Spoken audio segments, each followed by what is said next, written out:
Welcome,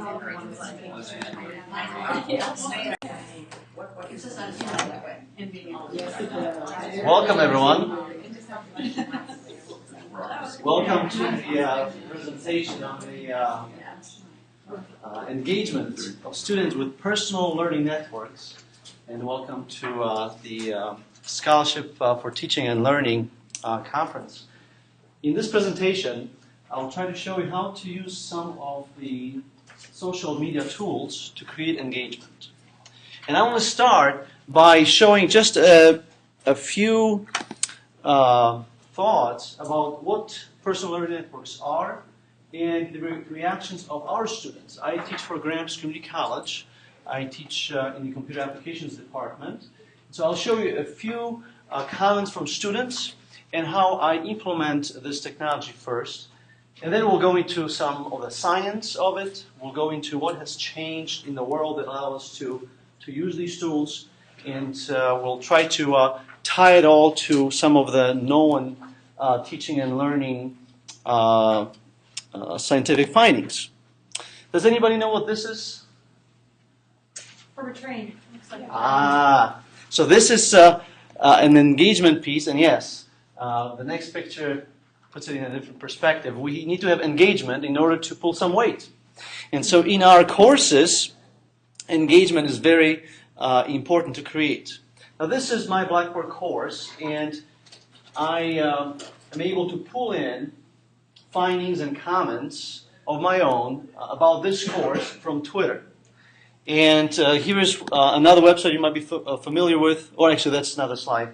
This is an expression of one of my telecommunications students. And I got to tell you that the telecommunications course can be very boring. Okay? There's just a lot of technical data, and it's not something that's extremely exciting right from the textbook. But as you can see, the student says, unlike most classes, I actually felt engaged with what we were learning, and I really enjoyed the experience. The examples are very interesting. You might be familiar with this website. Some of you may want to visit it if you have not yet. The students get to express their thoughts about you. And so this is what one of the students mentioned. Very positive. Then it says he starts every class off with technology news. See, this is what Twitter allows me to do. It allows me to start a class where I show the current news in my field. And students can contribute to this feed. Students can preview it ahead of time and actually raise their hand and talk about the news. But it creates, right from the get-go in the classroom, this engagement piece. So, let's see where this is going to take us. Today we will talk about the academic PLN, or personal learning networks. There's also the professional learning networks. Conveniently, PLN stands for both. Here's an example of Edgar A., who works for University of Illinois at Chicago, and he basically gives us his experience, how he posted something either on Facebook or Twitter, and actually got an answer through those networks. So the point that I'm making is that these learning networks are useful to our students even after they leave our classroom. And in many fields, especially in computer science fields, it's so important that students can continue to learn after they leave the school. So from personal learning networks, there's an easy step towards professional learning networks. And this is just a good example of it. If you are thinking about establishing your own professional learning network within the academic field, I encourage you to look up this mailing list. This is based in Stanford University. Tomorrow's professors. And basically, every so often there's just a nugget of gold about teaching and learning, about faculty in general. And so you can include this type of a source as part of your learning network. So not only for techies, not only for people who are in engineering fields, but also for us, these personal learning networks can be very beneficial. So what's the science behind it? Well, there's a lot of research that's already done in using different learning methods than the well-known behavioral method. You will get an A if you perform these tasks. You might recall Pavlov and his dog, right? You start talking about how to get an A in the class, and students salivate, they want that. But then they leave the classroom, and when this behavioral approach doesn't exist anymore, they forget. There's no reason perhaps to look into that again. So a different theory for how to learn and where the knowledge resides has to do with networks. So connectivism really brings out that if you have a network of people, they will contribute and spark off each other so that the knowledge really is in that network, not just in individuals. Think of meetings that you go to. Some of the meetings, you carefully choose who is going to be present at because you know that you will have the knowledge in the network. Now, one person all by themselves cannot resolve this problem, but the network can. So this is where there's some research done, and you probably will have a link to this presentation. I encourage you to go to ERIC, which is basically a website with peer-reviewed literature. And this link will take you right into some of the research done into PLNs. So you don't have to write it down. You'll be able to look it up later on. You might be familiar with the famous pyramid, the Bloom's Taxonomy. And we, of course, love this pyramid. We love creating assignments where students work in groups. It's great to be able to go from just lecturing right up to the higher levels of the pyramid. But what is missing at the bottom? What do you think is the foundation before someone can actually start collecting the data and remembering it?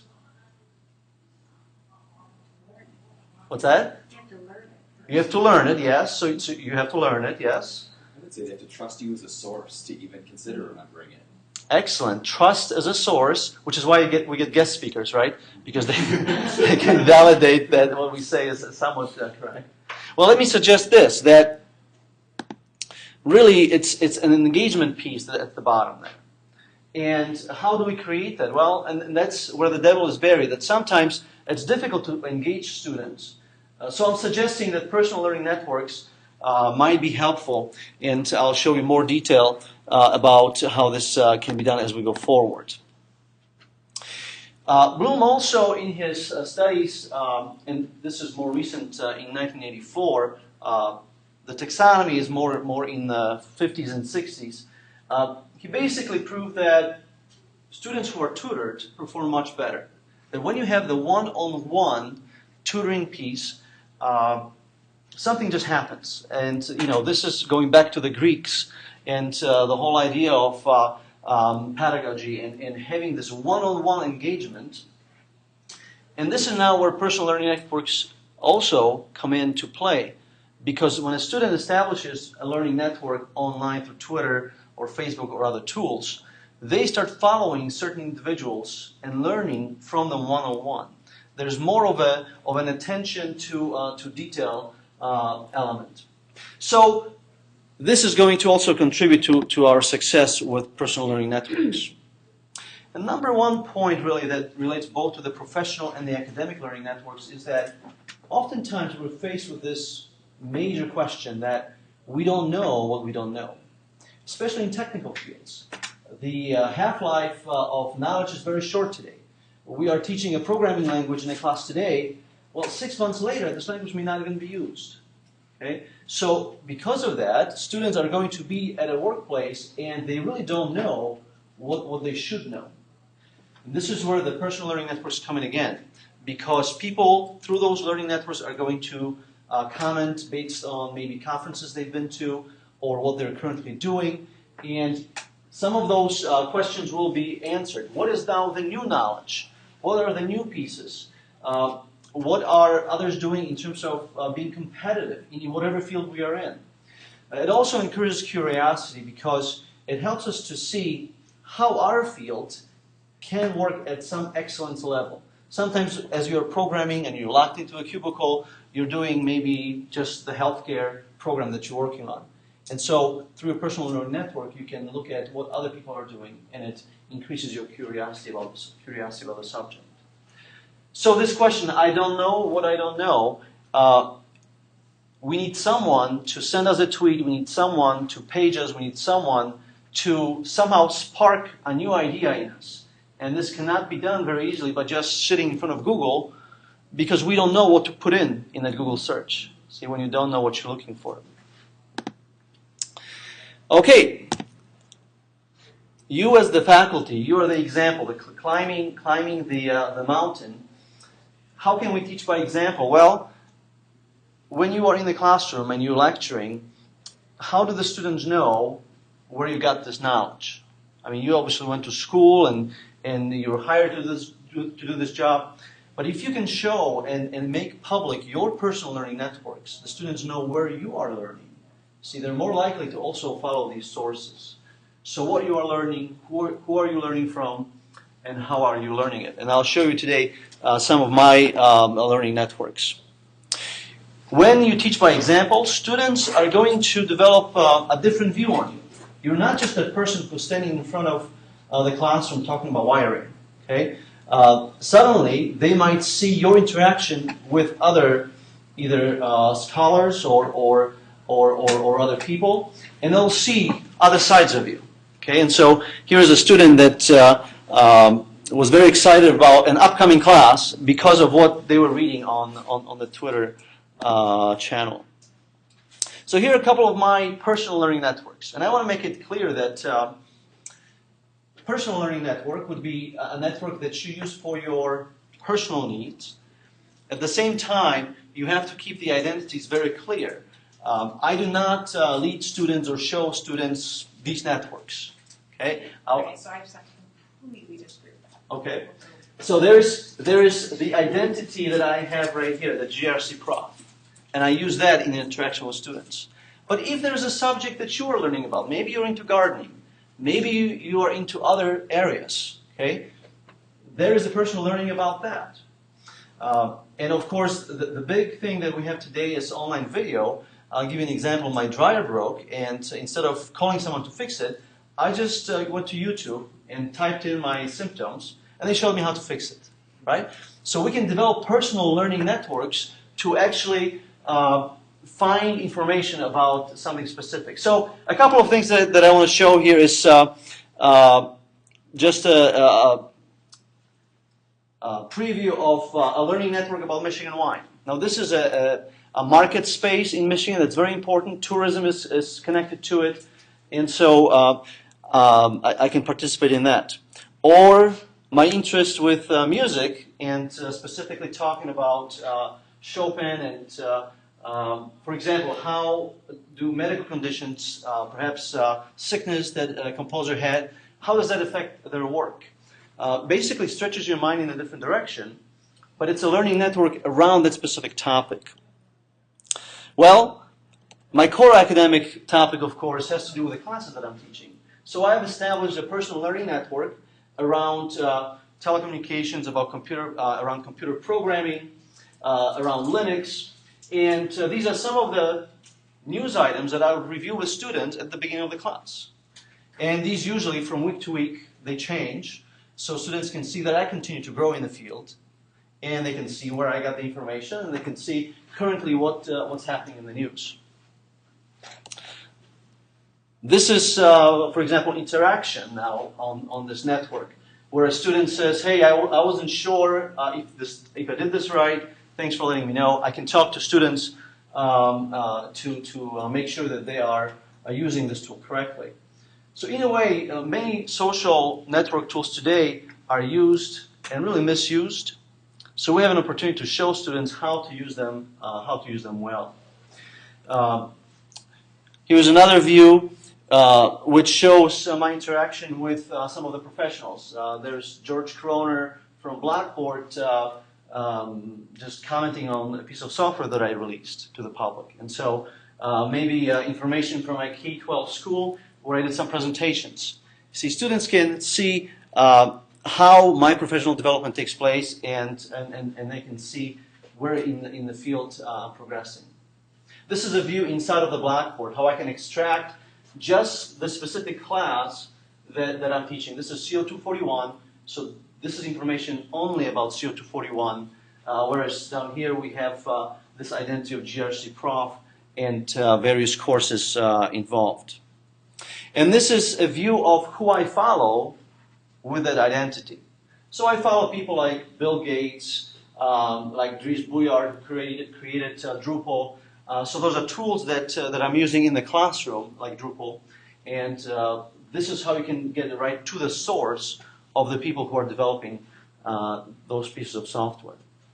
So students can see who I follow. They can make these organizations or people part of their learning networks. Moving forward, you can build your network outside of Twitter specifically, although I think that Twitter is sort of a sweet spot because other tools like Facebook, they are more involved in a two-way conversation, and oftentimes you have to make statements like, I friend you, which sends the wrong message in an academic environment. So with Twitter, it's more of, here is what I am doing, and you can follow if you want to. So it's a more healthy, it's a healthier relationship in terms of academics. But you can use other tools like this delicious stack, where I can mark a website, and then this delicious stack automatically generates a tweet. So when I walk into the classroom through Twitter, then I can review something that I did with another tool, but it's all aggregated into Twitter. So I will start a class with comments and talking about news and different tools that I have used over the week.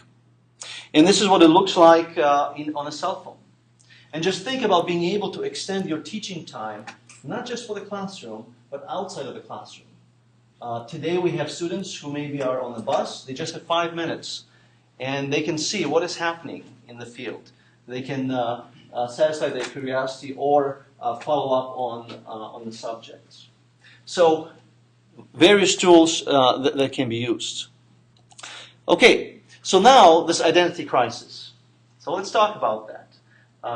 I have identity for students, and then I have an identity where I actually use to communicate with professionals, with other teachers. So if there is a tweet or something I find that has to do with teaching and how to teach, I'm not going to post it with a GRC Prof account, right? Students don't have to see that. I'm going to post it with my educator profile, and that's how I share with faculty. Why we talk about this identity crisis? Well, because some of the misuse of social media is catching up with educational institutions. You can see that there are states where some social media tools, or all of them, are actually outlawed now because faculty and students are establishing inappropriate relationships, or there are opportunities for discussions that are closed. They're not public discussions, which is why I think Twitter, again, is that sweet spot, because these are public discussions, and you don't have that one-on-one friend type conversation. So here is a quick sample of my professional identity, and you can see that I tweeted about this morning's session with Todd and about SoTL. Okay. Does anybody want to comment on these identities? I know you said you don't agree with that. So when I first started using Twitter with students, Yes. around 3 years ago, I had the exact same thing you did. I had 2 separate accounts. Right. One for school and one for me. And what I realized after about 6 months or a year was that I was not modeling the behavior I actually have on Twitter with my students. So while I was trying to teach them how to use Twitter, I was not actually showing them that I use it to socialize too. And so they weren't seeing how I go about socializing on Twitter because it was a very curated, proper stream in my school account. It wasn't anything like how Twitter actually is. So I wasn't actually showing them a raw personal learning network. I was showing them a curated version of that network. And then I thought, well, wait a second, these are both public streams. Yeah. If I wouldn't want them to see the things I'm posting in this other one, why would I be posting them online? Yeah. And so I realized that I was modeling bad behavior for them. I wasn't modeling the way Twitter actually goes down.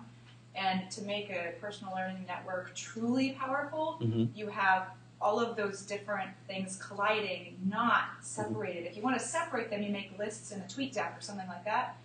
But it's actually that intermix of the ideas about winemaking with the ideas from technology that sparks new things. It's not separating these things, it's putting them together.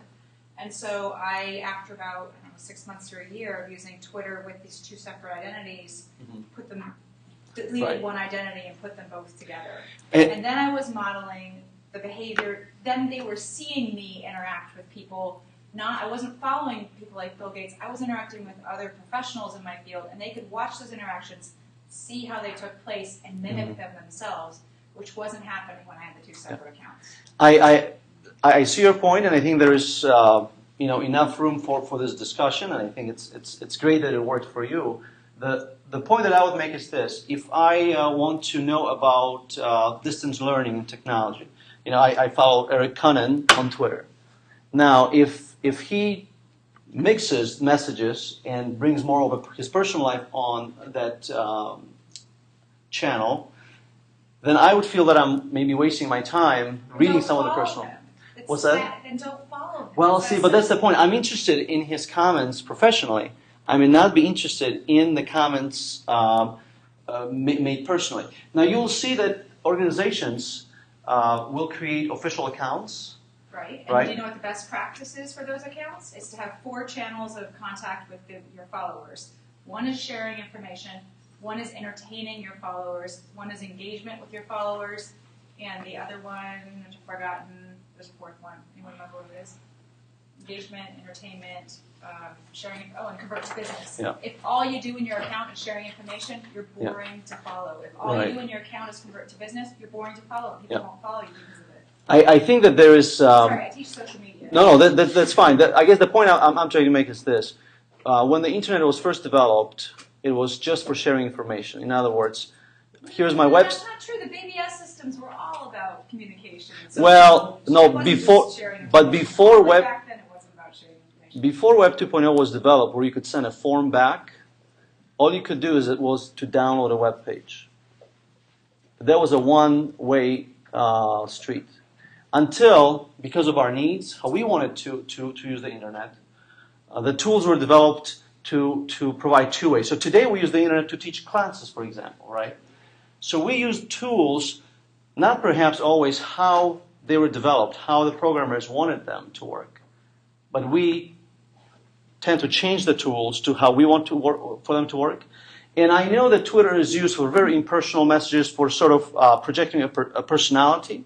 What I'm suggesting is that there is a way to use professionally these tools where you do extract the personal elements.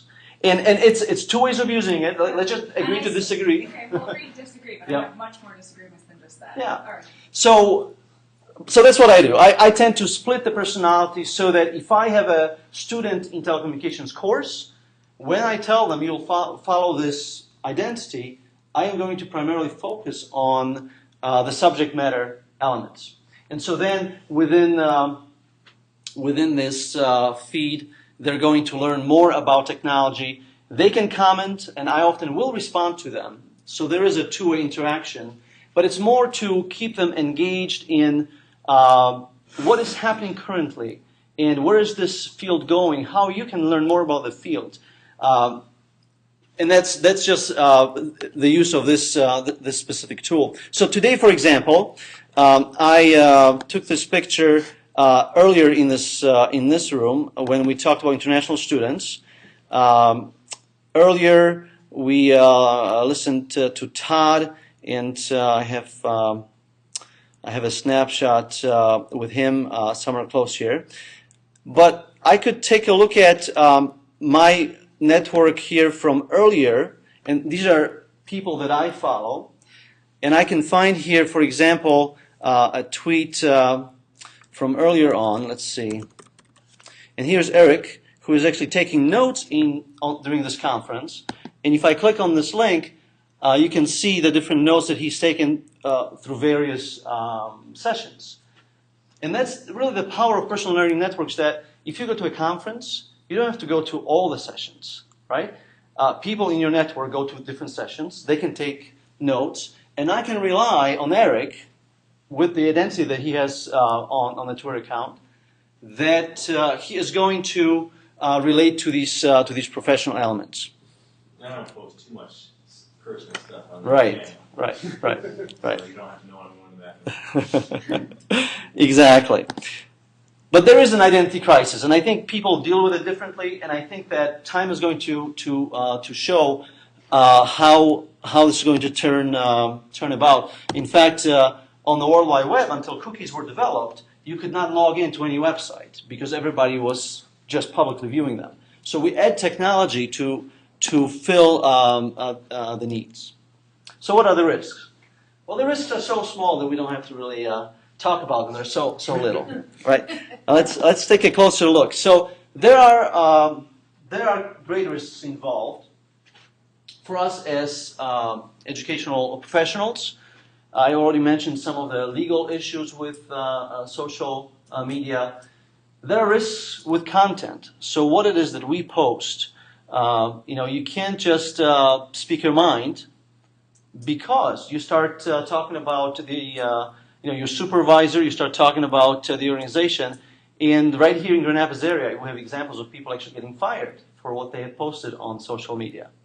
So you cannot plug in exactly what you would say in the kitchen, right, with your friends. You can't do that. You have to show to your students how there is a way to be a professional on this network. Here is another risk that's involved with these kinds of tools. Even though we can see that they can produce engagement, suddenly we have so many tools to work with that there's a fatigue that develops. If you are using Facebook, you probably have noticed that others have the ability to post on your wall. You have to interact with them. Well, that's why, again, I feel that Twitter is a little bit less time intensive, because I get to learn, I get to follow different thoughts, and then I can communicate that back to students, but not necessarily have a lot of conversations outside of the classroom about that. Here's another risk. Sometimes we can do something just for the art of it. And so hopefully that's not going to be the case with creating that engagement with personal learning networks. Okay. So how has the environment changed that allows us today to use personal learning networks? Well, a number of things have changed. I point out only three. First of all, we have networking technology today that's different. Maybe you've seen advertising from Cisco where they'll call it the human network. Have you ever seen their telepresence rooms? They might have three large high-definition screens with the moon-shaped table. And as you sit to this table, it looks like the table is round and it extends into the screens. And the people that are looking at you from the screens are full size. And as they speak, you can hear the voice coming from that side. And the reason why they can do it today is because there are networks capable of connecting us in terms of bandwidth. Of course, broadband, the development of wireless and wireless being free in many areas, the accessibility to these networks. You see, if it wasn't for that, we couldn't really talk about personal learning networks with Twitter. So that's one thing that has changed in recent years. The second thing that has changed is mobile technology. You probably see students with phones in the classrooms or outside of the classrooms. Mobile technology, it probably will change learning further. But I've already mentioned the scenario of maybe being on a bus, having only 5 minutes, and yet you can change that 5 minutes into a learning moment. But how will the student know, do I start reading a textbook? Because you can have a textbook on your phone. Well, a 144 character message or 140 character message may be just enough what you can actually process in those 5 minutes. I actually took a quote here about mobile learning that was developed years and years ago by cultures. Does anybody know where this quote is coming from? Right. That's what you have in your lessons up. Yeah, so we can see that mobile technology, or mobile learning actually, has been proven over the years. And so that's what we want to do today with students. How can we utilize some of the time where otherwise they may spend not learning? And so this is where personal learning networks can come in. again, if a student has a cell phone, they can connect it to Twitter so that when you post a new idea about your subject matter, a message will appear on their phone. And so they can get engaged. The third thing that has changed is we have online video. Online video, not in the way VHS tapes worked before, where you check out a tape, then you have to go back to check it in, and you have to find in the living room time when no one is watching television so that you can watch it. No, today online video is on the phone, it's on the laptop, and it is a different way of communicating. Online video is. I want to spend just a moment watching this particular section of this TED video, because truly online video is changing the way we do business. Let me fast forward this to about 8th minute. We're a social species. We spark off each other. It's also not news to say that the internet has accelerated innovation. You know, for the past 15 years, powerful communities have been connecting online, sparking off each other. If you take programmers, you know, the whole open source movement is a fantastic instance of crowd-accelerated innovation. But what's key here is that the reason these groups have been able to connect is because their work output is of the type that can be easily shared digitally. A picture, music file, software. And that's why, you know, what I'm excited about, and what I think is underreported, is the significance of the rise of online video. This is the technology that's going to allow the rest of the world's talents to be shared digitally, thereby launching a whole new cycle of crowd-accelerated innovation. The first few years of the web were pretty much video-free. For this reason, video files are huge. The web couldn't handle them, but in the last 10 years, bandwidth has exploded 100-fold. Suddenly, here we are. Humanity watches 80 million hours of YouTube every day. Cisco actually estimates that within 4 years, more than 90% of the web's data will be video. If it's all puppies, porn, and piracy, we're doomed. I don't think it will be. Video is high bandwidth for a reason. It packs a huge amount of data, and our brains are uniquely wired to decode it. Here, let me introduce you to Sam Haber. He's a unicyclist. Before YouTube, there was no way for him to discover his sport's true potential, because you can't communicate this stuff in words, right? But looking at video clips posted by strangers, a world of possibility opens up for him. Suddenly he starts to emulate, and then to innovate, and a global community of unicyclists discover each other online, inspire each other to greatness. And there are thousands of other examples of this happening, a video-driven evolution of skills, ranging from the physical to the artful. And I have to tell you, as a former publisher of hobbyist magazines, I find this strangely beautiful. I mean, there's a lot of passion right here on this screen. But if Rube Goldberg machines and video poetry aren't quite your cup of tea, how about this? Jove is a website that was founded to encourage scientists to publish their peer-reviewed research on video. There's a problem with a traditional scientific paper. It can take months for a scientist in another lab to figure out how to replicate the experiments that are described in print. Here's one such frustrated scientist, Moshe Pritzker, the founder of Jove. He told me that the world's wasting billions of dollars on this. But look at this video. I mean, look, if you can show, instead of just describing, that problem goes away. So it's not far-fetched to say that at some point, online video is going to dramatically accelerate scientific advance. Here's another example that's close to our hearts at TED, where video is sometimes more powerful than print, the sharing of an idea. Why do people like watching TED Talks? All those ideas are already out there in print. It's actually faster to read than to view. Why would someone bother? Well, we see there's some showing as well as telling.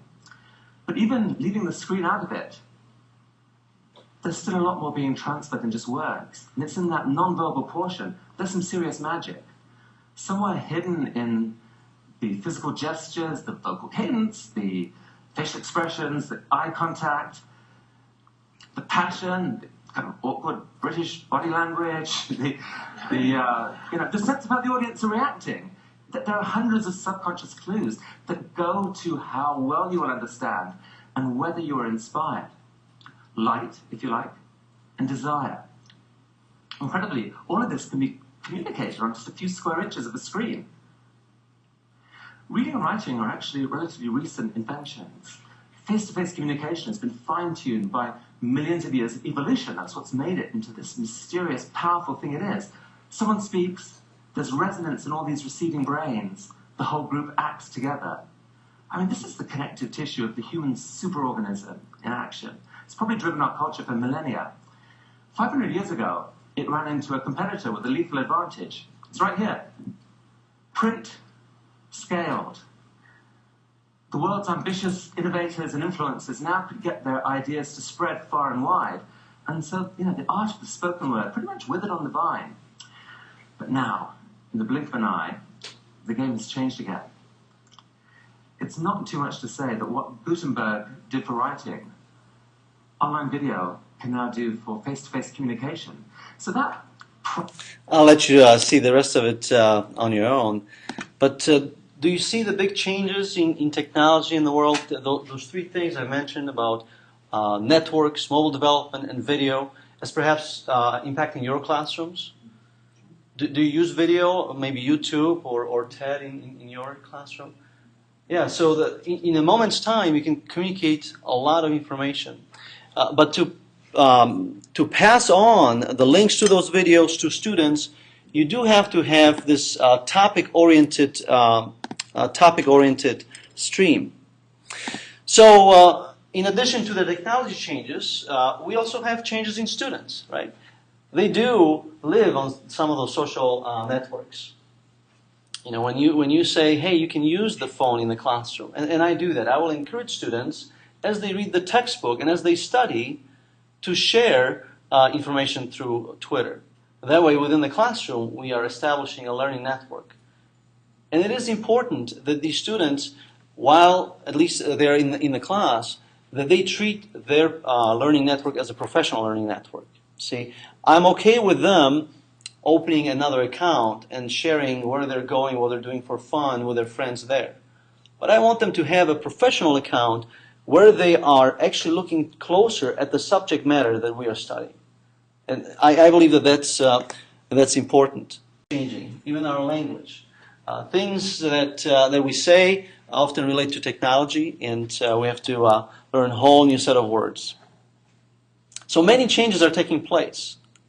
And if you consider for a moment that this pyramid that we discussed earlier, at all levels, has many tools that you can already implement. Tools that help with remembering, tools that help with understanding, applying, analyzing, and so forth. What I'm submitting to you, what I'm suggesting, is that these personal learning networks that are created on Twitter can be an element of engagement. Something that will actually ring a bell when the new idea is out there in the field.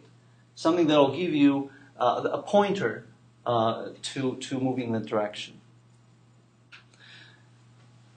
So maybe in a way of a discussion, do you feel that you might want to try those personal learning networks in your classroom? How many of you actually have a learning network already established through social media? Okay, a few of you, yeah. And so do you find it useful as far as your professional development? Yeah, I think so. Mm-hmm. I think a lot of this stuff I think is very powerful, will become more prominent, but I always like to try to remember that there's still a content and still a foundation, and success still has to do with proper delivery too. Can't just say get your computer out and learn it, So I always thought, I've never been a teacher, but I've been a teaching assistant, and I was always amazed at how the class discussion boards were the minimum amount they could do, the minimum amount of posts, one time coming in for 30 seconds and. What he just said, that's why you don't have 5 accounts. But I mean, I'm just saying it's like, and I know they all sat on Facebook for 7 hours before that, but they Because were there's a social spice there. real. Well, yeah, I mean. You see more than just somebody's subject area. I am not my subject area. Yeah. I do not tweet about just my subject area. I don't walk up to people and I don't walk up to you. Okay, we're gonna have a little demonstration. And hi, Hi. I teach math. I teach Hi. calculus. It's very fun. Let me share some calculus with you. I mean, we don't do that. We say hello. How are you? What are you up But to? chances of me discussing my personal life with you are very small. You don't have to discuss. No, your even in personal real life. life, when you meet a person, it's in a But you context. still say hello. How are you? But you have to set a context for any conversation, which means that when I speak in the classroom with a student, I'm not going to share with them what I did during the weekend. The reason these discussion boards are such desolate landscapes is because there's no social spice in them. It's because we say you will only write about this subject area in this discussion board, and nobody wants to be there if that's all they're going to do. That's why they're desolate. I don't know. I didn't cause this, did I? I just said that's what I noticed. It was just a witness observation. I I'm think, trying to explain why, but yeah, I think, exactly, I think I was that, just saying that, Yeah. yeah, they're powerful tools, but I think as far as education, there's other Yeah. components that need to be there There too are. to be successful. So. exactly. I think there's tremendous power in the ability for doing what we're doing right now, which is having a dialogue and conversation about our teaching and our profession. And I find often that, even at, well, it doesn't matter what college that you work, there's a lot of hidden gems of practice out in the classroom, and getting faculty to talk to other faculty is often it's a big challenge. I mean, I've already at this conference talked more to Simon and to Ann and others that work at the college that I work with than I normally do on a day-to-day basis. So I think where there's tremendous potential, though, is that the bulk of faculty that are out there are not on these networks, typically. And I think there's got to be a way of engaging faculty and faculty professional development around social networking, because faculty typically don't have a lot of time to inform their practice, to become aware, or to become curious, as to use your word, Simon, about their own profession. And I think there's a lot of power and potential here. It's just trying to figure out how to leverage the technology to reach others, and whether or not you have a personal element of that. I mean, I think you can argue both sides. You guys are both arguing both sides very eloquently, because I think there's different personalities online as well. I mean, there's businesses I follow, and I don't want personal stuff in there. I want just updates. I want what's the latest thing going on. But there's other people I do follow that work at Blackboard and things, and I'm like, yeah, oh, cool, that's cool. Jan Day, she's interested in cooking. She's got a pet now. I mean, you develop those relationships differently than you do with businesses, and perhaps there's something to be argued around the context of the course you're in, around the material that's being posted on that channel as well. So I think there's a spectrum of channels that you can follow on whatever social network, whether it's Twitter or Facebook or anything else. And I think they all blend together pretty nicely. Thanks, Eric. Did you have that? So educational developers spend a lot of time helping faculty members learn ways of doing things. But educational developers will often say, not everything is for you, right? So we develop our own teaching styles. We adapt our teaching styles to the need to, if we're doing things, if we're aligning things correctly to, meet those learning outcomes and so on. So I'd be curious to know from you, when would you recommend for someone not to use these tools? I think in the risks area, I showed the technical fatigue. In some areas, I think, using technology just because it's there, would distract, would be sort of fumbling the ball in the course. Now, if you are comfortable with technology, and specifically, I have personal learning networks for the reason of keeping in touch with my field. I feel like I need to share this with students because I think that out of the classroom they'll need those. And it's not just as easy as saying, hey, here's a paper magazine that you can read. But I agree that there are it's not just one tool for everyone. What I'll say as well is that with the environment changing, students do respond positively to being engaged through these tools. Anna? Yeah, I guess I'm probably more one of the early majority rather than an early adopter. There, I think I'm probably perceived as being more technologically savvy than but I look at what you're doing and Eric's doing and Gary's doing and all that, and I'm like, whoa. And honestly, the longer I look at the slide, the more stressed and overwhelmed I am. Just because there are so many things. So I guess I need to tell myself what I tell faculty that I work with, pick out one thing that you're going to try and learn how to do really well this semester.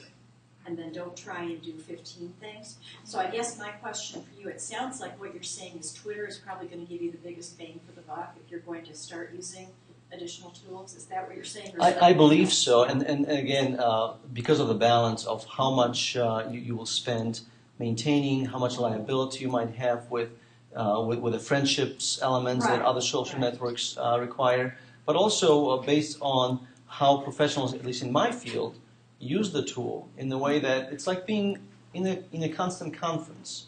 You hear about them preparing two conferences, what was said, so it's like standing in the hallway and speaking with them. Now, I believe it's always in the context of my primary field. And I think that it's one of the things.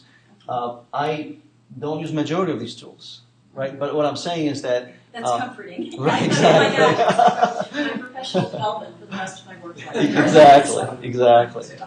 And what I find is that Twitter allows you integrations that allow to pull from Facebook or push into Facebook.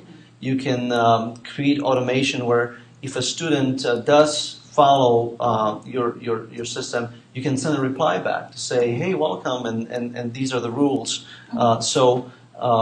There is an opportunity to integrate with Twitter other tools as well. Please. How much time do you commit to sort of preparing and orienting students to the technology you would use in a given class? Because I think that, to me, is the linchpin. That maybe in a certain course, having a social half and having a professional half makes sense. Or those two could be integrated in certain environments. How much time do you spend getting people up to speed with that so they can all participate on a level that would be... You say I do it by example. In other words, I'll have an announcement somewhere in the course that says, this is the account, you can follow it if you want to. But I start the class with showing what I've learned in the last week in the subject matter, so they can see how I'm using it. And they can also then go deeper if they want to. But I do not train them on how to do that, or I don't give them grades for actually opening Twitter accounts and so forth. But definitely, by example, I show them how they can continue to learn in the field. Question? I guess one of the things that has kind of come to my attention in this conversation, your presentation, and all the different dialogue, is that there's sort of a deeper meaning that's going on, that if we look towards that, we might be able to benefit from what's happening with social media. And this is helped me remember our social media person on our campus said, there's always going to be the next newest thing down the road. And so what he tries to do with his students is to, what common themes, what do they need to get out of it in terms of how to critically think, how to problem solve.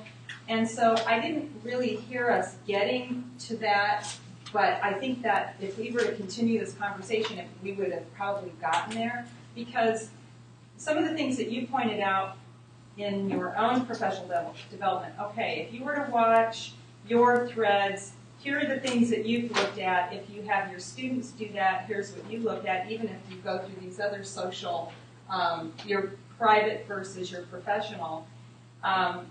If you were to ask intriguing questions, what questions are being solved? How is it being solved? Setting up the framework of thinking and learning. So going back to the paper pencil thing that we know about good pedagogy, how can you bring that out using all these technologies? That's what this conversation is reminding me what we need to do, or what I need to do to help faculty think about how to use these and how to prepare for the next one that's coming down the road. Twitter's going to go away at some point, Facebook, who knows, but something else is going to take its place, or something new is going to come to compete for attention. How do you make a choice of which one to use, but how do you really get the learning out of it that you're looking for? I agree. So there has to be a goal and a reason, and to me, it's the engagement. So I want to be able to talk about peripheral elements of the course, not making it a core discussion, but yet engage students who maybe are trying to advance, or maybe students who did not think that that was actually interesting. So to me, if there's a new tool that comes out, but it will facilitate engagement, I might switch to that tool. So for me, it's, you know, why are you using it in the first place? And I think that if there's a better tool in the future, I'll use that.